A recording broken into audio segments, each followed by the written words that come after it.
internally. It's about the conception of the holy name and our purity internally. And that purity can only be reached by many, many, many repetitions of whatever service we're doing. That's why it takes a long time. It takes 20, 30, 40 years. Unless you're very advanced already and just a little bit of devotional service and you reach realization. I guess some people are lucky like that. Most of us have to work for a long time. So, yeah, next question. Question from Peter. It seems to me that there are many devotees that think that they can become initiated by Prabhupada, even though he has left the earth apparently. They use scripture to back this up, but it doesn't make sense to me. Could you please comment on this? Yeah, it doesn't make sense to me either. Prabhupada, when he was on this planet, he used a system which is called Vyabhicāri-bhāvas to initiate his disciples. Ritvik means a representative. And you see it throughout the Vedas, throughout Śrīmad Bhagavatam. The word Ritvika is used to describe the priest who performs a Vedic sacrifice, usually under the instructions of a king. In other words, the Vedic kings, they would gather so many brahmanas, and they would say, I want to perform this particular type of sacrifice. Or the brahmanas would advise him, and they say, actually, we need to do this kind of sacrifice. And the king would organize it, give them the facilities and the resources that they needed, and then they would perform the sacrifice as a representative of the king. That's how it was done. And this is called Ritvik. Whenever one performs a sacrifice as a representative of someone else, it's called Ritvik. Now, the people who, okay, let me describe one more. When Prabhupada was present on the planet, he used Ritvik-acharyas to perform initiations. In other words, Prabhupada was always traveling. He was, you never know where he was going to be. You know, he could be in Australia or India or Japan or Europe or South America, or, you know, he could be anywhere. But there were so many devotees coming. So how is he going to initiate them all? He had a system of Ritvik-acharyas where he had usually sannyasis perform the initiation ceremony for him. The way it worked is when the temple president found that a devotee was ready for initiation, he would send a letter to Srila Prabhupada. Srila Prabhupada would chant on a set of beads. He would chant one round and send the beads along with the devotee's name back to the temple. Then the next time that one of the authorized Ritvik-acharyas would come to the temple, he would perform the initiation ceremony as a representative of Srila Prabhupada. Now, why shouldn't that... Oh, and then there's also the famous July 9th letter, where Srila Prabhupada nominated 11 Ritvik-acharyas to perform initiations for him. Because he was indisposed. His body was sick. He couldn't perform initiation ceremonies anymore, personally himself. So he gave these 11 devotees the authority to perform the initiation ceremony in his absence. Now, why should that same Ritvik-acharya system not be used after Prabhupada's disappearance? Well, there's a very simple reason.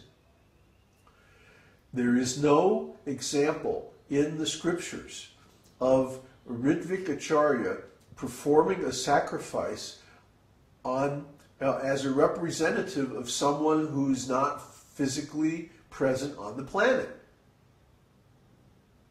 I've looked. I looked up every single occurrence of the word Ritvik in Prabhupada's books. And in every single instance, the sacrifice is described as being performed for a living person.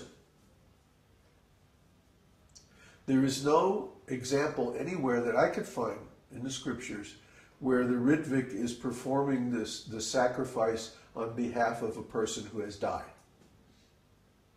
It's just not there. And in matters of rules and regulations of the scriptures, you know, performing sacrifices and stuff like that, we're not at liberty to change those things. You know, Prabhupada made certain changes. For example, he initiated women, which none of the Vaishnavacharyas had ever done before.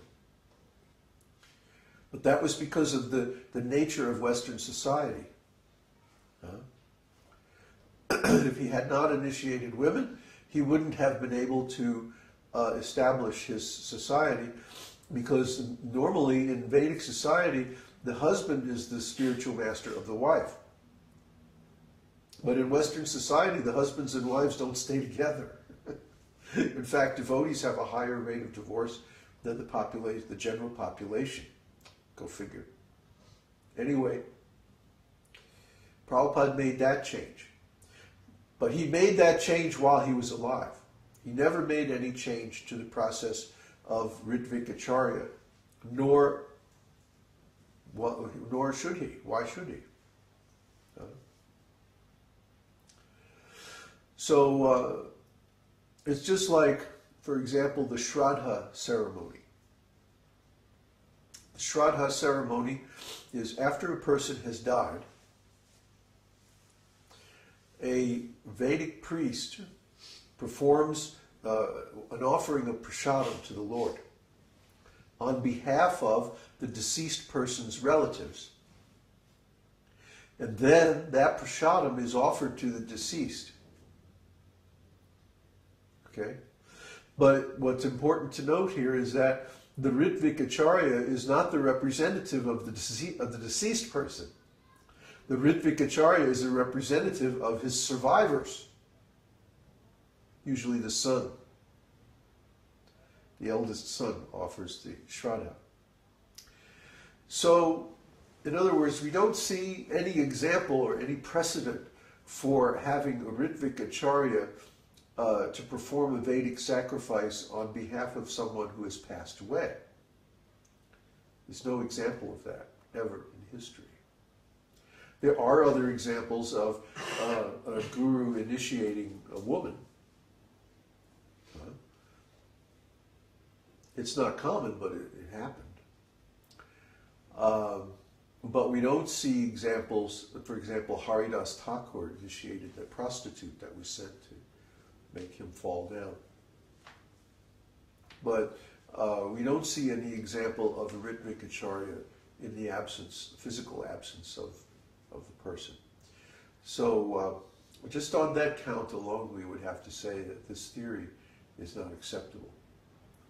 The other reason why it's not acceptable is that a guru has to be able to give instructions.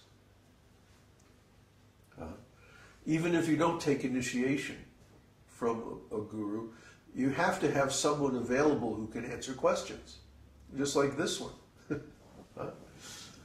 So, if I wasn't present, you would have to find someone who has the knowledge to answer your question properly.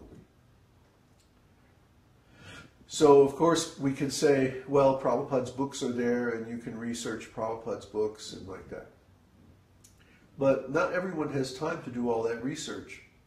And also not everyone has the understanding to understand what the books mean. Maybe they get it wrong. Or maybe there's an exception that they don't know about.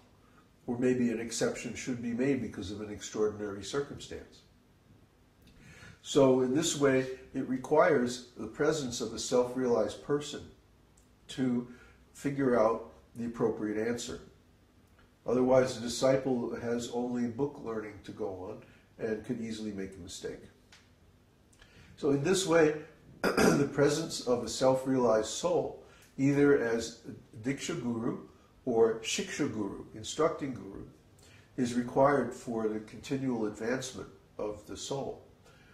When Srila Prabhupada disappeared, I spent a long time looking around at different Vaishnava, advanced Vaishnavas, because I felt a need to have a Shiksha Guru who could answer my questions. But all of the advanced devotees, or so-called advanced devotees, or senior devotees that I could find, they were all involved in this nasty politics. And I couldn't accept any of them, because to associate with them meant accepting the association of politically involved people. And I didn't want that. I wanted a pure spiritual connection to someone who is at least as advanced as I am, and maybe more. But I couldn't find anybody like that. And I really tried, too.